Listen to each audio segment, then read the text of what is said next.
Hi friends, మీరు బాగున్నారా? నేను బాగున్నా. ఇలా బీరకాయ పొట్టుతోని పచ్చడి చేసిన. బీరకాయ గీక్తాం కదా, అది దాంతోని పచ్చడి చేసిన. ఇగో ఎంత బాగుందంటే అంత బాగుంది.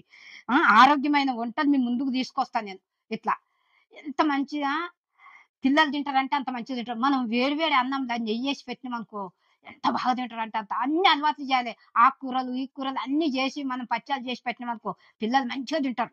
ఆ! వాళ్ళ ఆరోగ్యాలు బాగుంటే మనం బాగుంటాము. మన వంట, మన ఇల్లు, మన పిల్లలు అంతా. అట్లా చేసుకొని పెట్టుకున్నామనుకో అందరూ బాగుంటారు. మనము ఇప్పుడు ఈ రోజులల్లా లేని లేని రోగాలొస్తున్నాయి. మనం ఇంట్లో చేసుకున్నామనుకో ఎంత బాగుంటాము. అందరం బాగుంటాం. మీరు బాగుంటారు, నేను బాగుంటా. సరేనా? అట్లా చేసుకోండి. నేనేమేమేసినా అని అనుకుంటే కింద లింక్ పెట్టినా చూడండి. లైక్ చేయండి, సబ్‌స్క్రైబ్ చేయండి, కామెంట్ పెట్టండి. బెల్ ఐకాన్ కొట్టిన వెంటనే మీ ముందుకొస్తాయి. నేను అను అమ్మను. ఇగో ఎంత బాగుంది చూడు.